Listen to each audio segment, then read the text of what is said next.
Dabcan daawadayaal ku soo dhawaada wareysi gaar ah oo aan la yeelanayno Farxaan Cabdi Siyaad Cumar oo ka mid ahaa 7 dhalinyaro ah oo maxkamadda Puntland ee dib xorriyadooda u siisay kadib kuwaas oo lagu eedeeyay falkii Caashi Ilyas oo 24 bishii 2 2019 lagu eedeeyay in la dilay isla markaana kubsi loogu geystay magaalada Galkacyo.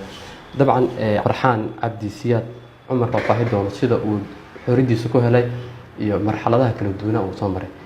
marka hore ku soo dhawow telefishinka RTN.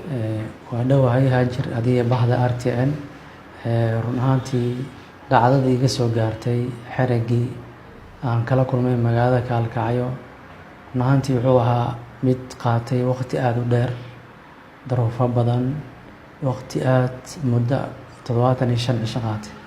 run ahaantii markaan kaaga waramo xerigii wuxuu ka bilowday 26 bisha 2 2019 xilli aan ka imaaday shaqadeedii aan ku soo laabtay guriga aan ka degnaa magaalada Galkacyo. guriga magaalada aan ka degnaana wuxuu daris la ahaa area-da oo kiiska uu ka dhacay.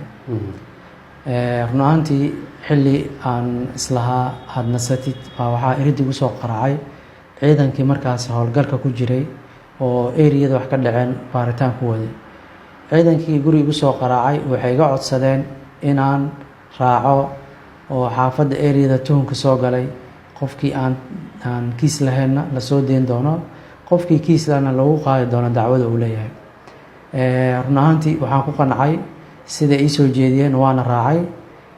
muddo dheer waxaan islahaa waa wax qaadanaya waqti kooban ka bacdina shaqadaada iyo xorriyadaada lagu soo celinaa. mayna noqonin, waxay noqotay mid muddo qaadato ilaa aan ka soo muuqdo maxkamadda baan waqtigaas intaas leeg ku xayirnaa meesha. wax ehelkayga ama telefoon ama isoo booqdana ma jirin muddada intaa leeg. baaritaan noocee lagu sameeyay marka? baaritaanka lagu sameeyey 2 qayb ayuu ahaa. qayb interview ah oo qofka afka laga weydiinayo, qayb ka hadlaysa personal informationkiisa iyo qayb la xiriirta kiiska meesha ka dhacay. qaybta kale oo saddexaad waxay ahayd baaritaan lagu sameeyey oo DNA-ga nalaga qaaday ilaa dhowr sambal naga qaaday dheecaanka. kabacdi intaas waxaa noo xigtay wareysiye isdaba joog ah oo muddo qaata ayagana muddo ilaa aan ka gaarnay 54 beri ayaan waxaa ku sugneen magaalada Galkacyo xaruntii markii horena lagu qabtay aan joognay. kabacdi waxaana loo wareejiyey magaalada Garowe oo uu ka furmayay kiiskii dacwadeena. run ahaantii waqtiga intaas la eg waxaan ku sugnaa murugo aada u badan, sababtoo waad dareemi kartaa qofka kiis uusan galin marka uu maraayo ciqaabteeda. waa wax aad u dhib badan, u xanuun badan, aanu kusoo koobi karin wareysigan, u baahan waqti badan in laga sheekeeyo. run ahaantii magaalada Garowe markaa imaanay waxaana la geeyey xabsi weyn oo ku yaala magaalada, kaasoo loogu talagalay in lagu xareeyo dadka dambiyada loo haysto. waxaa halkaas noogu yimid dad ka socday xarunta CID-da oo ayagana nala yeeshay wareysi ka bacdi waxay noo sheegeen in kiiskeena uu bilaabmayo maalinka Sabtida ah. dhageysigeena uu bilaabmayo maalinkii Sabtida ayaa waxaa naloo soo qaaday maxkamaddii. halkaas ayay dacwadeeni ka bilaabatay dhageysigii koowaad. dacwadeena xeraalyaha markuu soo jeediyey oo kala dhigay wuxuu halkaas ku caddeeyey in 3 ka mid ah 10kii aan ku jiray in uu kiiska ku caddaaday, 7 aan ku jirana uu kiiska ay beri ka yihiin. markii aad maqashay go'aanka gudoomiyaha maxkamadda uu gaaray 7 ruux oo aad marteen dhaarta aad dib u heshay xorriyadiina maxaad dareentay? run ahaantii markii maxkamadda go-aanka ay ku dhawaaqday farxadeydu aad ayay u fiicneed, rajadeeduna way fiicneed maadaama dhibkan uu dhacana oo xag ilaahay ahaa. run ahaantii waa isbedela dareenkayga. mar walbana waxaa ugu jirtay maadaama dadka ay ku haye ay yihiin dad Soomaali ah, Soomaaliduna cadaaladeeda meesha ay ka mareysana maanta ay wada ogyihiin bulshada oo dhan. xoogaa muruga iyo walwal way ugu jiray, laakiin markaa go-aanka maxkamadda aan maqlay niyadeydii waxaa moodaa inay ii soo laabatay. celis ah marka imisaad xirneed? waxaan xirnaa muddo 75 cisha 54 beri waxaan ku xirnaa magaalada Kaalkacyo.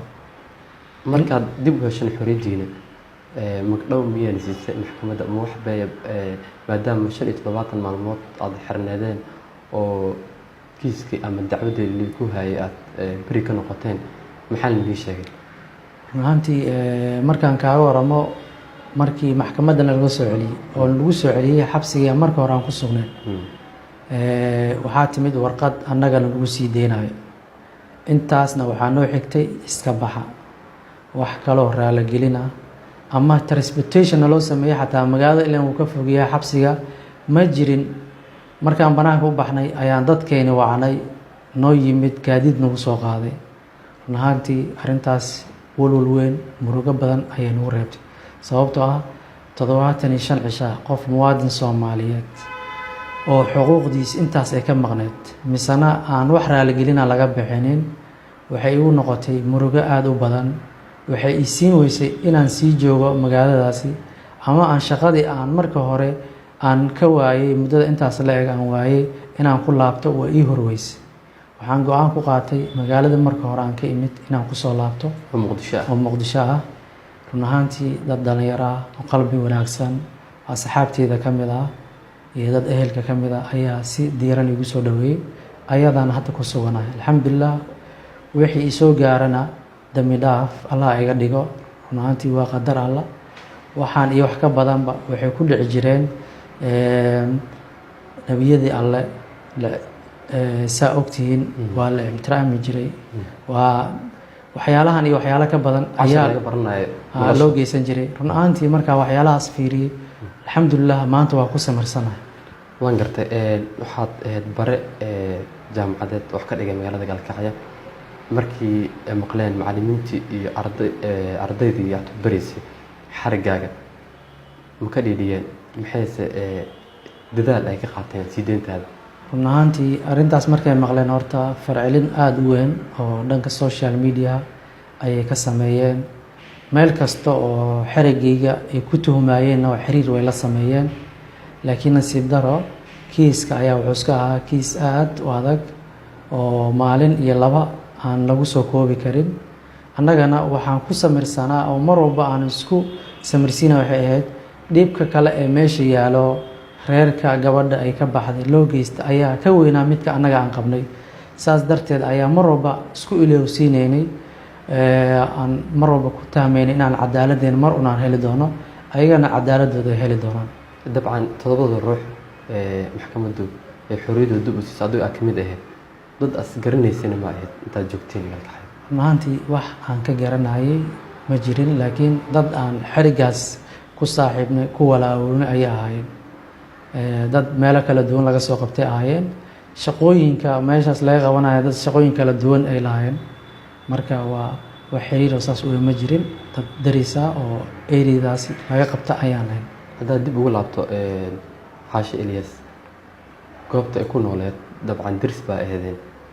markii aad maqasheen dhacdaas xanuun mid ku beertay misal lahayd dadka deegaankan ayaa lagu tuhmi doonaa? wallaahi run ahaantii markuu kiiskaas u dhacay aad ayaan walwal iyo qiiro uga muujinay. run ahaantii gabar yar oo sida aragtay arxandarada ah loo galay, qof walba oo damiir leh wuu ka xumaanayaa. daris ahaanna arrintaas aad ayaa uga xumeen, laakiin ismaan lahayn dadka dariskeeda ayaa loo qabanaya ama dadka ehelkeeda ah ayaa loo qabanaya, ismaan lahayn. aabihi waa is aragteen saafilaay Xayshi intaad joogtay oo kiiska intuusan xarigaaga oo meesha iman ka hor, dabcan waxaa filayaa inaad aabihii la hadashay reerka u tagteen? may run ahaantii inta aan u xirnaa 75 cisha wax xiriira aan la sameeyay ma jirin, nasiib daro. sababtoo ah xabsi dheer muddo aan ku jirnay. markaan soo baxay oo dhacdadii aan la kulmay raalgelin la-aanta way ii cuntami weysay inaan sii joogo ama magaaladii dadkii asxaabteyda aan la kulmo way ii cuntami weysay. halkaasi waxaan ka tabaabsheeshay inaan iskaga soo laabto oo ku soo laabto magaaladii marka hore aan ka tagay. dabcan go-aan nafsiyan baad gaartay, halkaas maa ku nooleed bare jaamacadda baa ahayd, laga yaabo inaad noloshaada ku wanaagsaneed. macallimiintii iyo ardaydii iyo dadka la nooleed ma kugu dhiirigeliyay inaad sii joogto deegaanka? run ahaantii dadkaan la shaqeynayay iyo bahweynta aan shaqo wadaag ahayn waa iga codsadeen inaan joogo, laakiin xiriir xagga oo waalidka ah iyo dadka qaraabada ah ayaa ii soo jeediyey inaan meesha aan ku rafaaday muddada intaa leeg aan ku xirnaa inaan kasii shaqey karin. go-aankaas ayay ii soo jeedeen, anigana qaatay, aan kusoo laabtay magaalada marka hore ka tagay. dabcan muqdisho baa hadda joogtaa, nolol ahaan maxaad dareemaysaa markaad fiiriso? run ahaantii farxad, reenreen inaan kasoo qabsaday dhacdadii igu dhacday, sababtoo ah waxaan imid magaalo aan dhaqan aqaano, marka hore wax kusoo bartay, kusoo barbaaray. mar haddaan dadkayga u imaadana alxamdulilah waxaan dareemayaa maanta farxad ka duwan midii aan ku jiray 75 cisho ah. mar ma rajeynaysaa inaad xaqaaga aad heli doonto mar haddii adoo dembi lahayn lagu xiray 75 cisho oo aad sidaa noo sheegtay si la xabsi aad soo martay? ma rajeynaysaa? taas mar walba waa rajeynayaa cid walba oo arintaas ay qusayso inay raaligelin ka bixiso ma aan xuquuqdeeda helana waa ku hanweynahay insha allah, waana filayaa, waan rajeynayaa insha allah. dabcan gunaanadka wax soo gaarna waraysigeena kufsiga ilmaha yara loo geysana waa kuwa soo noqnoqday. nin dhalinyaraha tahay way araga oo arintan lagu soo xira asagoo dembi lahayn, maxaa lagu yarey karaa is leedahay arrimahaas oo kale? wallaahi horta waxaan waa wax oo ayaantan dambe soo ifbaxay. run ahaantii waa wax mar bilowday, hal mar bilowday, haddana si xawliya ku socdo. run ahaantii qodobka keliya aan isleeyahay oo lagu yareyn karaa waxay tahay in la sameeyo wacyigelin bulsho oo dhan walba ah, laga dhiirigeliyo dhallinyarada dhammaan qeybaheeda kala duwan, laga qeyb qaato, haddii tahay cuqaasha, haddii tahay culamaa diinka. waxaan isleeyahay arrintaas haddii la sameeyo waa lagu yareyn karaa. wax kasta oo dhiirigelinayo ama inay barnaamijkan uu sii socdana laga hortago ayaan soo jeedinaya. adiga waxaa tahay nin dhalinyaro wax bartay oo bare jaamacadeed ahaa, dhacdadan xusuus reeb ku reebtay, ma laga yaabaa inaad u istaagto sidii arrimahaas loo joojin lahaa, loo wacyigelin lahaa dadka? waxaan diyaar u ahay oo mar walbana diyaar u ahay inaan ka qeyb qaato waxyaalahaasi si lagu joojin lahaa ama looga hortagi lahaa, haddii ahaato dhan wacyigelinta bulshada ah ama dhan walba. waxaan diyaar u ahay sidii lagu yareyn lahaa ama looga hortagi lahaa inaan ka qeyb qaato. intaas ayaan daawadeel kusoo afmeerayaa wareysi gaaban oo aan la yeeshay Farxaan Cabdisiyaad Cumar oo ka mid ahaa 7 dhalinyaro ee maxkamadda magaalada Garowe ee maamul goboleedka Puntland ay dib u siisay xorriyadooda. intaan barnaamijkan lamid ah ku kulmi doono sidaa ay nabadgelyo.